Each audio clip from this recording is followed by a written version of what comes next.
નવરાત્રીના પંડાલોની અંદર સરળતાથી પ્રવેશ મળી જાય અને ત્યારબાદ હિન્દુ બહેન દીકરીઓના સંપર્કમાં આવે અને એક કહેવાય કે એક સિલસિલો ચાલુ થાય આગળનો, જે કહેવાય કે બેન દીકરીઓને ભોળવીને તે જેહાદી પ્રવૃત્તિના માનસિકતાથી આ કાર્ય કરે છે. વિધર્મીને પ્રવેશ ન મળે તેની પૂરતી યોજના બનાવો, જેમાં સિંગર હોઈ શકે, ઓર્કેસ્ટ્રા હોઈ શકે અને પાસ પણ વિતરણ હોઈ શકે. તો એની અંદર એક આઈ કાર્ડ, આપણું આધાર કાર્ડ કે કોઈ પણ આઈડી પ્રૂફ ચેક કરવામાં આવે, જેથી સરળતાથી વિધર્મીને પ્રવેશ ન મળે અને એના માધ્યમથી સમાજની અંદર આપણી હિન્દુ બહેન દીકરીઓ જે સુરક્ષિત રહે એવો ભાવ.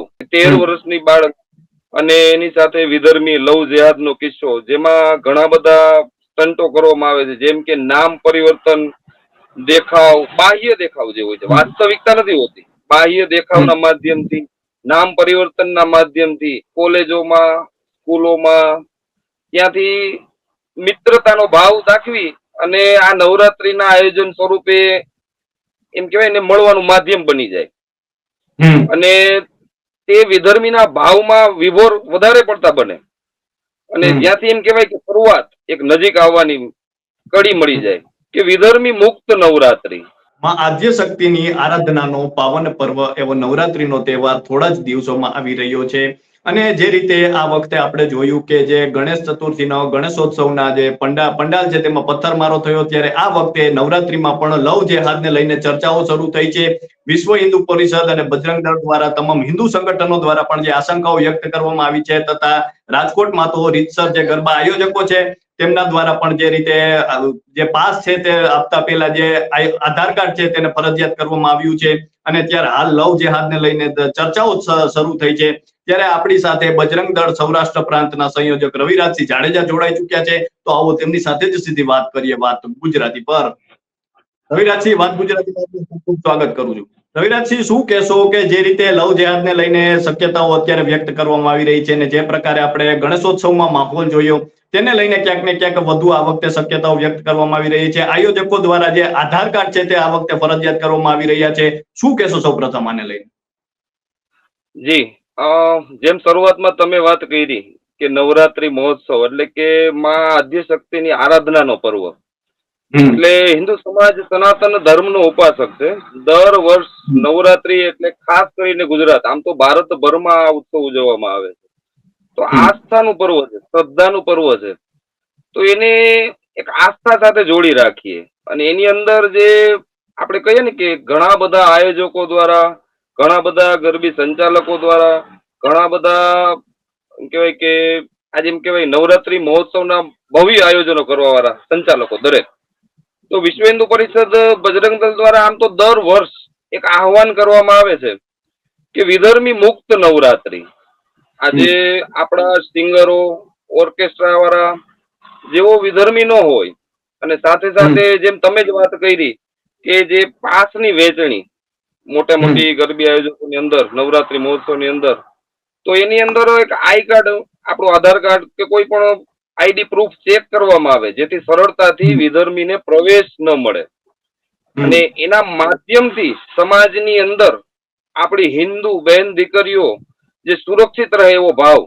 અને સુરક્ષા પણ શા માટે? આજે ઘણા પ્રમાણમાં આપણે સૌ જાણીએ છીએ. હમણાં જ તાજી જ વાત કરું, સોશિયલ મીડિયા, સમાચાર મીડિયાના માધ્યમથી આપણે સૌને સુરતનો કિસ્સો હમણાંનો ધ્યાનમાં આવ્યો કે 13 વર્ષની બાળક અને એની સાથે વિધર્મી લવ જેહાદનો કિસ્સો, જેમાં ઘણા બધા સ્ટંટો કરવામાં આવે છે, જેમ કે નામ પરિવર્તન, દેખાવ, બાહ્ય દેખાવ જે હોય છે, વાસ્તવિકતા નથી હોતી. બાહ્ય દેખાવના માધ્યમથી, નામ પરિવર્તનના માધ્યમથી અને નવરાત્રીના પંડાલોની અંદર સરળતાથી પ્રવેશ મળી જાય અને ત્યારબાદ હિન્દુ બહેન દીકરીઓના સંપર્કમાં આવે અને એક કહેવાય કે એક સિલસિલો ચાલુ થાય આગળનો, જે કહેવાય કે બેન દીકરીઓને ભોળવીને તે જેહાદી પ્રવૃત્તિના માનસિકતાથી આ કાર્ય કરે છે.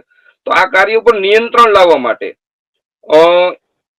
સમાજની અંદર નવરાત્રી મહોત્સવ દરમિયાન સુરક્ષાનો ભાવ 100% હિન્દુ સમાજ માટે જરૂરી છે અને માટે દરેક આયોજકોને, સંચાલકોને આહવાન કરીએ છીએ કે વિધર્મી મુક્ત નવરાત્રીનું આયોજન થાય અને લવ જેહાદમાં ફસાતી બેન દીકરીઓની સુરક્ષા થાય. આટલું અમારી એક યોજના સર હિન્દુ ધર્મ સંસ્કૃતિને બચાવવાનો પ્રયત્ન છે. રવિરાજસિંહ, સામાન્ય રીતે કેવા કેવા પ્રકારના કિસ્સાઓ સામે આવતા હોય છે? નવરાત્રીને જ્યારે નવરાત્રી આવતી હોય છે ત્યારે લવ જેહાદના જે કિસ્સાઓ હોય છે તેને લઈને ચર્ચાઓ શરૂ થતી હોય છે, તો કેવા કેવા પ્રકારના કિસ્સાઓ સામે આવતા હોય છે? ઘણી વખત અમારા ધ્યાનમાં આવે કે બજરંગ દળના કાર્યકર્તાઓ કોઈ પણ નવરાત્રી મહોત્સવ દરમિયાન તે આયોજનની અંદર જવાનું થાય તો વધારે પડતી યુવા પેઢીઓ આ મહોત્સવમાં ભાગ લેતી હોય છે. નવરાત્રી આયોજનમાં જે યુવા છે, જેમ કે આપણે ઘણી જગ્યાએ જોતા હોય તો કોલેજોમાં, સ્કૂલોમાં, ત્યાંથી મિત્રતાનો ભાવ દાખવી અને આ નવરાત્રીના આયોજન સ્વરૂપે એમ કહેવાય ને મળવાનું માધ્યમ બની જાય અને તે વિધર્મીના ભાવમાં વિભોર વધારે પડતા બને અને જ્યાંથી એમ કહેવાય કે શરૂઆત એક નજીક આવવાની કડી મળી જાય. એટલે કે નવરાત્રી આસ્થાનું પર્વ છે ને, આસ્થાનું જ પર્વ રહે, શ્રદ્ધાનું પર્વ છે તે રહે અને આવી કોઈ માયાજાળ જેહાદી દ્વારા ફેલાવીને દીકરીઓ ન ફસાય એવા અનેક દાખલાઓ અમારી સામે આવતા હોય છે. ત્યારબાદ અમે એમના પરિવારનો પણ સંપર્ક કરતા હોઈએ છીએ દીકરીઓના, કે આવી એવી ઘટનાઓ ઘટે છે કે આપ દ્વારા જે ધ્યાનમાં દોરતા હોય છે પરિવારના પણ. રવિરાજસિંહ, જે રીતે મિલિંદ પરાડે આવ્યા હતા તેમના દ્વારા પણ જે રીતે પ્રેસ કોન્ફરન્સ કરવામાં આવીને તેમાં પણ વાત કરવામાં આવી કે જે વીએસપી છે તથા બજરંગ દળ છે તેમના દ્વારા પણ રાત્રિના સમય જાગરણ કરવામાં આવશે, તો કયા કયા પ્રકારનું આયોજન કરવામાં આવતું હોય છે? જી, મિલિંદજી પ્રાંડે અખિલ ભારતીય સંગઠન મહામંત્રીનું દાયિત્વનું વહન કરે છે. તેમનો કહેવાનો ભાવ હતો કે લવ જેહાદની અંદર એટલે કે દીકરીઓની સુરક્ષા માટે બજરંગ દળ દ્વારા જાગરણ એટલે કે જે કાંઈ પણ નવરાત્રી મહોત્સવના આયોજનો જે સંચાલકો દ્વારા કરવામાં આવે છે તેને પૂર્વ સંચાર એટલે કે નવરાત્રી મહોત્સવ પહેલા મળવું, તેમની સાથે ચર્ચા કરવી કે આપણા આ મહોત્સવની અંદર, આપણી આસ્થાના પર્વની અંદર આપ દ્વારા કોઈ વિધર્મીને પ્રવેશ ન મળે તેની પૂરતી યોજના બનાવો, જેમાં સિંગર હોઈ શકે, ઓર્કેસ્ટ્રા હોઈ શકે અને પાસ પણ વિતરણ હોઈ શકે. ત્યારબાદ જ્યારે નવરાત્રી દરમિયાન બજરંગ દળની ટીમ દ્વારા, બજરંગ દળના કાર્યકર્તાઓ દ્વારા ધ્યાનમાં આવે કે ભાઈ આ જગ્યાએ કોઈ વિધર્મીઓને સરળતાથી પ્રવેશ મળે છે, તો બજરંગ દળના કાર્યકર્તાઓ તે સંચાલકનો સંપર્ક કરી અને વ્યવસ્થા અનુકૂળ બને તે પ્રશાસન સાથે રહીને કરતા હોય છે, જેમાં સંચાલકોનો પણ પૂર્ણ સહયોગ મળે છે. જી. રવિરાજસિંહ, રાજકોટની આપણે વાત કરીએ તો રાજકોટમાં કડવા પાટીદારના જે આયોજકો છે તેમના દ્વારા પણ અત્યારે જાહેર કરવામાં આવ્યું છે કે આધાર કાર્ડ ફરજિયાત તેમના દ્વારા કરી દેવામાં આવ્યું છે અને ફોટો પણ જે તેમાં માંગવામાં આવશે તે પ્રકારની તેમના દ્વારા જે છે અત્યારે વાત કરવામાં આવી છે.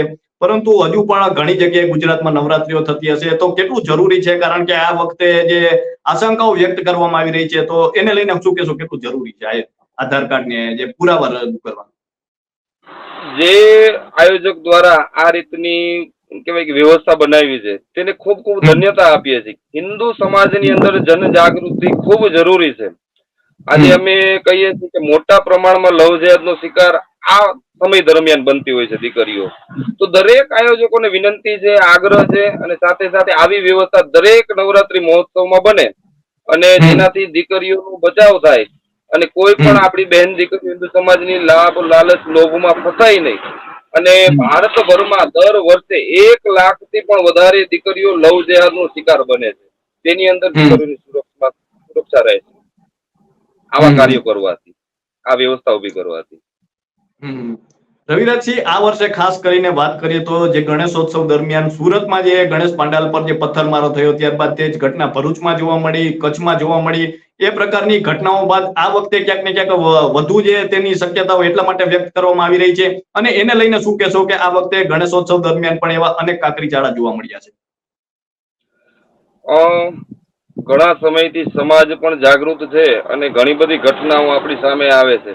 જ્યારે એ ઘટનાઓ તાજી હોય ત્યારે આપણે ધ્યાન દેતા હોય છે. એટલે કે આ સમયમાં કચ્છની અંદર, સુરત, ભરૂચની અંદર જે કઈ પણ ગણેશ પંડાલોની અંદર ઘટના ઘટી તે આવારા તત્વો દ્વારા કરવામાં આવેલું કામ છે. પણ આવી ઘટનાઓ તો ગત સમયમાં રામ જન્મોત્સવની, જન્માષ્ટમી, રામનવમીની યાત્રાઓ હોય, કૃષ્ણ જન્માષ્ટમીની યાત્રાઓ તો અનેક વાર ઘટતી હોય છે. પણ સાથે સાથે કહીએ છીએ કે હિન્દુ સમાજ જાગૃત બને, સંગઠિત બને, અને જે આવારા તત્વો છે જે આવું કૃત્ય કરી અને શાંતિ ડહોળવાનો પ્રયત્ન કરે છે, તો સમાજ સંગઠિત બની અને એને બોધ આપે.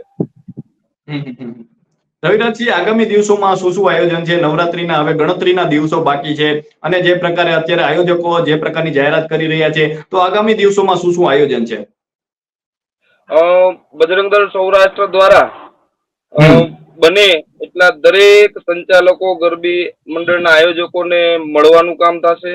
મળી અને હિન્દુ સમાજની સુરક્ષાને ધ્યાનમાં લઈ અને વિધર્મી મુક્ત નવરાત્રીનું આયોજન થાય તે હેતુથી પ્રયત્ન કરશું. ત્યારબાદ નવરાત્રી દરમિયાન દરેક ગરબી મંડળોની અંદર જઈ અને વ્યવસ્થા જે કઈ પડશે તે પ્રશાસન સાથે રહી અને જોશું. રવિરાજજી, કોઈ બહેનો જે લવ જેહાદમાં ન ફસાય તેને લઈને શું કહેશો? બહેનોને શું કહેશો? ખાસ તો બહેન દીકરીઓને કહેવાનું કે આપણી સંસ્કૃતિ, જે માં ભારતીના આપણે સપૂત છીએ, ઉજળી સનાતન ધર્મના ઉપાસક છીએ, તો સનાતન ધર્મ મેલી અને વિધર્મીની માયા જાળમાં ન ફસાય અને આપણા સમાજને, આપણા ધર્મને એમ કહેવાય કે ભવ્યતાના શિખર પર લઈ જવાના આપણા પ્રયત્નો હોય, જેથી આપણી સંસ્કૃતિ પણ બચે અને વિધર્મીઓથી દૂર રહી અને આપણે સમાજની સાથે રહી. એવો કયા પ્રકારની તકેદારીઓ રાખવી જોઈએ, કયા પ્રકારની જે સાવચેતી રાખવી જોઈએ જેને કારણે બચી શકાય, આ પ્રકારના કિસ્સાઓથી બચી શકાય? શું શું સાવચેતી રાખવી જોઈએ ગરબા રમવા જતા લોકોએ? નવરાત્રી દરમિયાન ખાસ તો એક સમાજની બહેનોને ટકોર પણ છે કે આપણી સંસ્કૃતિને ઉજાગર કરવા માટે પહેલા તો આપણી વેશભૂષા પણ. આજે ઘણા પણ આયોજકો દ્વારા આપણે ધ્યાનમાં આવતું હોય કે આપણી વેશભૂષા પણ આપણે સંસ્કૃતિને અનુરૂપ નથી હોતી. માટે આપણી વેશભૂષા અને આપણે કયા વ્યક્તિના સંપર્કમાં રહેવું, પરિવાર સાથે જવું, મિત્ર મંડળ સાથે જવું અને વિધર્મી મુક્ત રહેવું, આ ખાસ વ્યવસ્થા જાળવી જોઈએ. અને જ્યારે પણ આપણે નવરાત્રી દરમિયાન ઘર પરિવારની બહાર દીકરીઓ જાય તો પરિવારને પણ જાણ હોવી જોઈએ કે આપણી દીકરી કયા સ્થાન પર છે.